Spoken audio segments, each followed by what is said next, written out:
Maya Reyes didn't expect her phone to ring at 2:34 a.m. She definitely didn't expect it to be a hospital. Is this the emergency contact for James Hoffman? The nurse's voice was professional, clipped. Maya's brain stuttered awake. What? Who?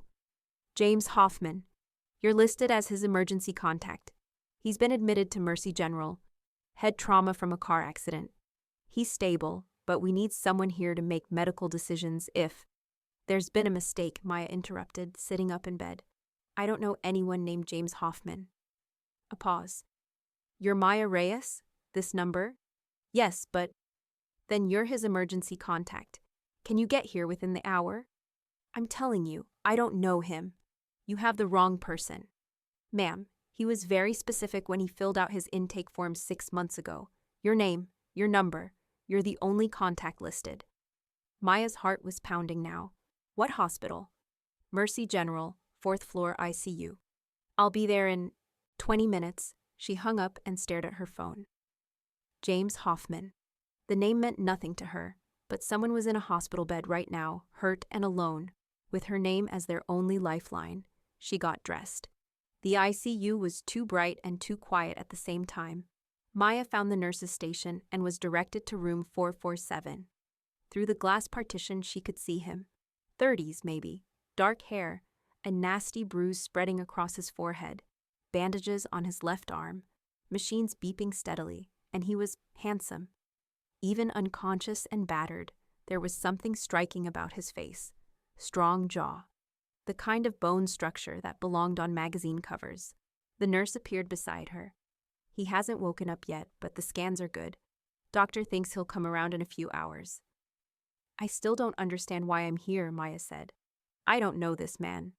The nurse handed her a clipboard. This is the intake form he filled out last March. See? Emergency contact. Maya Reyes. She pointed to a phone number. Maya's phone number. But I never... Maya stopped. Last March. She'd gotten a new phone number in March. A fresh start after her divorce. New number, new apartment, new life. Someone must have had this number before her. He must have known whoever had this number before me, Maya said. It's a mix-up. Possible, but legally, you're listed. If his condition changes and we need consent for emergency surgery, you're the person we call. I can't consent to surgery for a stranger. Then you might want to stick around until he wakes up and can clarify. The nurse's expression softened. Look, I know it's weird, but he's alone. No one else is coming.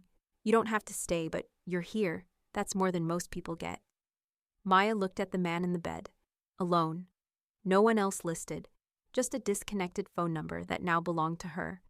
I'll stay until he wakes up, she heard herself say. She sat in the uncomfortable chair beside his bed and watched him breathe. It felt voyeuristic, watching a stranger sleep. But what else was she supposed to do? She pulled out her phone and Googled James Hoffman.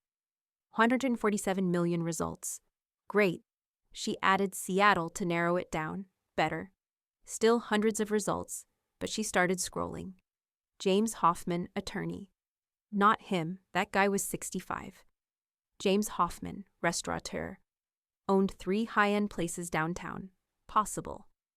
James Hoffman, architect. Won several awards for sustainable design. Could be.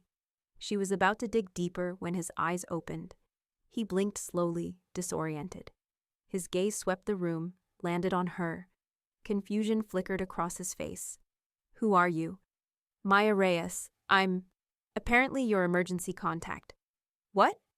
You were in a car accident. They called me because my number is listed in your hospital records. He tried to sit up, winced, fell back. I don't know you. Yeah, I got that. The nurse thinks you knew whoever had this number before me. I got it in March. Understanding dawned in his eyes, then something else, something that looked like pain. Emily, he said quietly. Who's Emily? My fiancé, ex-fiancé. His voice was rough. She had that number. We were supposed to get married in April. She called it off in February. I guess she changed her number after. And you never updated your emergency contact. Didn't have anyone else to put. He closed his eyes. Didn't think I'd need it. Maya felt a strange pang in her chest. I'm sorry. For what? You didn't leave me. His eyes opened again. Though you're here at 3 a.m. for a stranger, which is arguably stranger than being left at the altar. Arguably. She found herself almost smiling. How do you feel? Like I got hit by a car. You did get hit by a car. Then I feel accurate. He studied her. You didn't have to come. I know. So why did you? She thought about that. Because the nurse said you were alone, and I know what that feels like. Something shifted in his expression.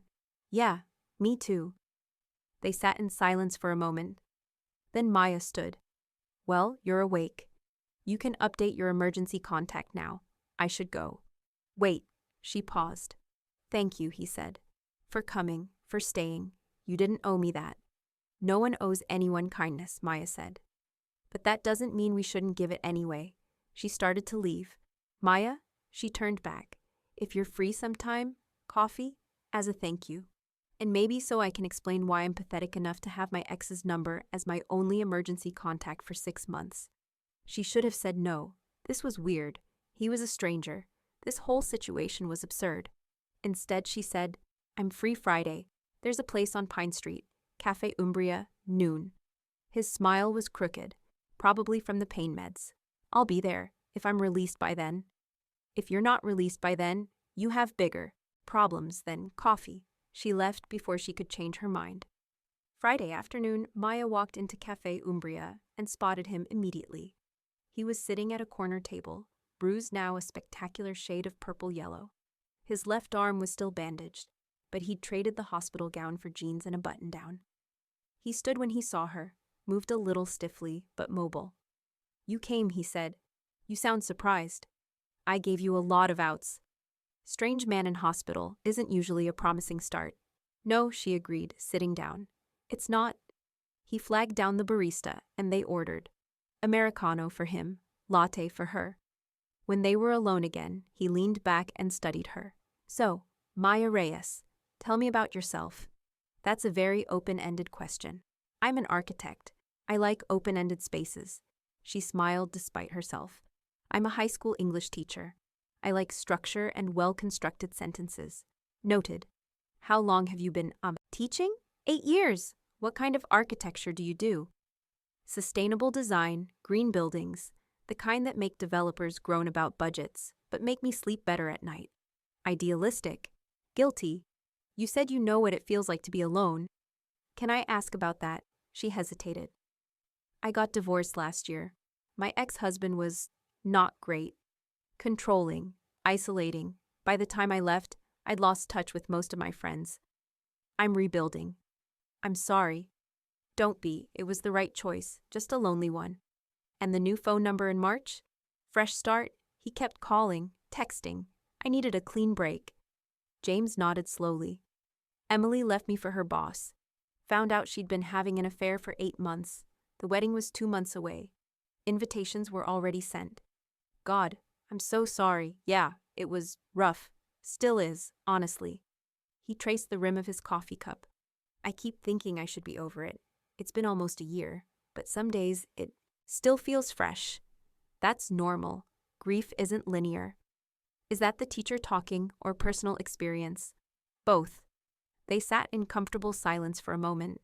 Then James said, Can I ask you something? Sure. Why did you really come to the hospital? The truth. Maya considered lying, keeping it light, but something about his directness made her want to match it. Because when I left my husband, I ended up in the ER once. Panic attack. I thought I was having a heart attack. They called my emergency contact, which was still him. He didn't come, told them he was busy. So I sat there alone, terrified, with a hospital bracelet, and no one who cared if I lived or died. She met his eyes. When they called me for you, I couldn't be the person who didn't show up. James was quiet for a long moment. I'm glad you showed up, he said finally. For yourself back then, and for me now. Me too. They started meeting for coffee every Friday. It wasn't romantic, not at first, just 2 people who understood what it meant to be rebuilding from rubble. James told her about his business, how he'd started his firm 5 years ago with 1 client and a dream, how Emily had been supportive at first, then resentful when he worked late nights and weekends. She said I loved my buildings more than her, he said one afternoon. Maybe she was right. Were you happy? Maya asked. When I was working? Yes. When I was with her? He paused. I thought I was. But looking back, I think I was just comfortable. It's not the same thing. Maya understood that better than she wanted to admit. She told him about her marriage, how it had started with small criticisms, her clothes, her friends, her hobbies, how it had escalated slowly until she couldn't make a decision without his approval. He convinced me I was incompetent, she said, that I needed him to function. It took me 2 years to believe otherwise. But you did believe otherwise. Eventually. She smiled. It helped that I'm actually really good at my job. My students reminded me I'm not useless. What do you teach? 11th grade English. We're reading The Great Gatsby right now. Ah, The Green Light, Unattainable Dreams, and the Past We Can't Escape. You've read it. I have a degree in architecture, not a lobotomy, she laughed. Fair point. Their coffee stretched longer. 1 hour became 2, then 3. They talked about books and buildings and the 1,000 small ways life didn't go according to plan. And somewhere along the way, Maya realized she was looking forward to Fridays more than any other day of the week. 3 months after the accident, James called her on a Tuesday. I know it's not Friday, he said when she answered, but I have a proposition. I'm listening. I'm presenting a project to the city council tomorrow. New community center for the Rainier Valley neighborhood. I'm nervous as hell and could use a friendly face in the audience. Any chance you're free at 4 p.m.? I have school until 3:30. So that's a no. That's an I'll be there by 4:15. She could hear his smile through the phone. Thank you. What are friends for? Is that what we are? Friends? Maya's heart skipped. Aren't we? Yeah, he said softly. We are. I'll see you tomorrow. Maya slipped into the back of the city council chamber at 4:12 p.m. James was at the podium, presenting his design with a confidence that surprised her. He walked the council through his vision, a multi-use space with a gym, library, community kitchen, and green rooftop, solar panels, rainwater collection, accessible design. This isn't just a building, he said. It's an investment in a neighborhood that's been overlooked for too long. It's a space where people can gather, grow, and build something together. The council asked questions, tough ones about budget and timeline and feasibility. James answered them all without hesitation. When the presentation ended, the council voted 7-2 to approve the project. James's face lit up. Maya caught his eye from the back of the room and gave him a thumbs up. After the meeting, they went to a bar to celebrate. You were amazing, Maya said, raising her glass. I was terrified. You hit it well. That's because you were there. He clinked his glass against hers. I kept looking at you. Helped me remember this matters. That it's not just ego or ambition. It's actually important. It is important. You're building something that will change people's lives. That's the goal. He took a sip of his drink. What about you? What would you build if you could? Or what do you mean? You're a teacher. You shape minds every day. But if you could create something, a program, a school, anything, what would it be? No one had ever asked her that. I'd create a writing center, she said slowly, for kids who don't fit into traditional school environments, drop-in hours, free workshops, a place where struggling students could get help without judgment. Why don't you? Because I barely have time to grade papers, let alone run a nonprofit. What if you had help? From who? From me. I could design the space. Pro bono, you could run the program. Maya stared at him. You're serious. Why not? I have the skills. You have the vision. We could actually do this. James, that's insane. We've known each other for 3 months. So, some of the best partnerships start with strangers. She wanted to argue, but the idea had already taken root in her mind. A writing center, a real one, for kids who needed it. Let me think about it, she said. Take your time, he smiled. But not too much time. I'm annoyingly persistent when I believe in something. They started working on the writing center project that winter.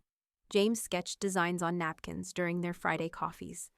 Maya researched grant funding and nonprofit structures. It was ambitious, maybe impossible. But for the first time in years, Maya felt like she was building towards something instead of away from something. And James, James was relentless. He introduced her to potential donors, helped her write grant applications, reviewed every budget line item with the precision of someone who'd bootstrapped his own business. "You don't have to do all this," Maya said one evening. They were in his office, a converted warehouse space, filled with drafting tables and architectural models. "I want to." "Why?" He looked up from the grant application he was editing. "Because you showed up at a hospital at 2 a.m. for a stranger. Because you believed in my community center before the city council did. Because you're one of the best people I know, and this project matters to you. That's enough." She felt her throat tighten. "James." "And because," he continued, voice softer now, "spending time with you is the best part of my week. Has been since that first coffee. So if working on this means I get to keep spending time with you, that's a pretty good deal." Her heart was pounding. "That sounds like more than friendship." "Yeah," he said. "It does. We said we were just friends. We are. But He set down his pen. "I'm falling for you, Maya. Have been for a while. And I know the timing is complicated, and we're both still healing, and this is probably a terrible idea. But I had to say it, because I'm tired of not saying it." Maya crossed the room slowly, stopped in front of his desk. "It's not a terrible idea," she said. "No? No, it's terrifying, but not terrible." He stood up. "What are you saying?" "I'm saying I'm falling for you too. And I don't know what that means or where it goes, but I'd like to find out." He came around the desk, stopped close enough that she could feel the warmth of him. "Can I kiss you?" "Please?" He did. It was gentle at first, tentative, like they were both afraid of breaking something fragile. But then his hand cupped her face and her fingers tangled in his shirt, and the kiss deepened into something that felt like inevitability. When they finally pulled apart, both breathing hard, James rested his forehead against hers. "I've wanted to do that since the hospital," he admitted. "When you had a concussion and thought I was a hallucination?" "Especially then," she laughed. "You're ridiculous. And you're brilliant, and kind, and you make me want to build things again. Not just buildings, a life, with you. We've only known each other 6 months. I know. Is it too soon to say this feels right?" She thought about it. About the ex-husband who'd made her doubt everything. About the years she'd spent in a relationship that felt wrong, but familiar. About how being with James felt like the opposite of all that. "No," she said. "It's not too soon." They took it slow. James was patient, never pushed, never demanded more than she was ready to give.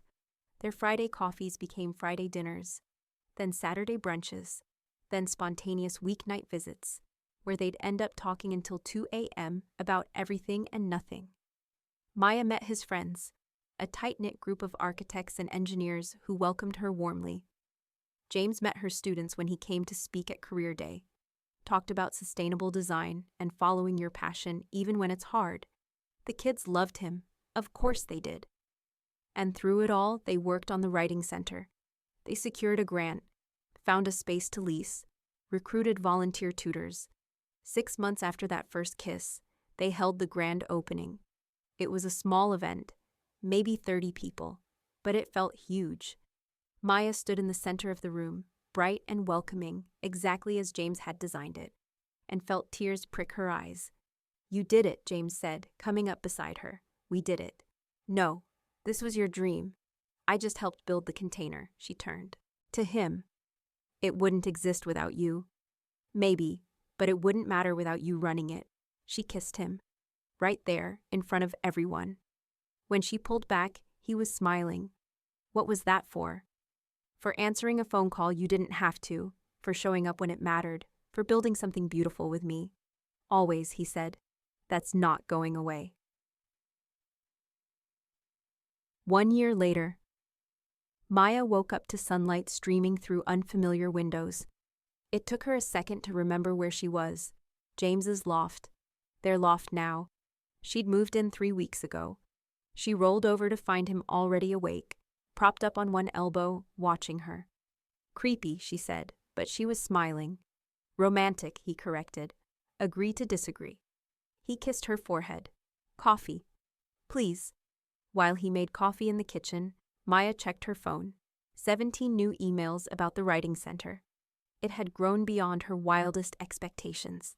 They now had 3 locations across the city and were training their first cohort of paid tutors.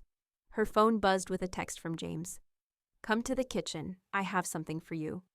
She padded out in his t-shirt and her pajama shorts. He was standing by the counter, holding 2 mugs of coffee and looking nervous. "What's wrong?" she asked. "Nothing's wrong, I have a question." "Okay." He set down the mugs, reached into his pocket, pulled out a small velvet box. Maya's breath caught. "I know we said we'd take things slow," James said. "And we have. It's been almost 2 years. But Maya, I've known since that hospital room that you were someone extraordinary. Every day since has just confirmed it." He opened the box. The ring was simple, perfect, exactly what she would have chosen. "I don't want slow anymore," he continued. "I want forever, with you, building centers and buildings and a life that matters. Will you marry me?" Maya was crying. Happy tears this time. "Yes," she said. "God, yes." He slipped the ring on her finger, pulled her into a kiss that tasted like coffee and promise. When they finally pulled apart, she was laughing. "What?" he asked. "I'm just thinking about how to explain this to people. How did you meet your husband?" "Oh, the hospital called me by mistake at 2 a.m., and I showed up for a stranger." "It's a good story. It's an insane story. Best ones usually are." He kissed her again. "Besides, you weren't wrong. No one owes anyone kindness. But that doesn't mean we shouldn't give it anyway. You gave it to me when I needed it most. And you gave it back 100 times over." They stood there in the morning light, holding each other, 2 people who'd found each other in the most unlikely way possible. All because of a wrong number, a late-night phone call, and a woman who believed that showing up mattered, even for strangers, especially for strangers. Because sometimes strangers become the love of your life.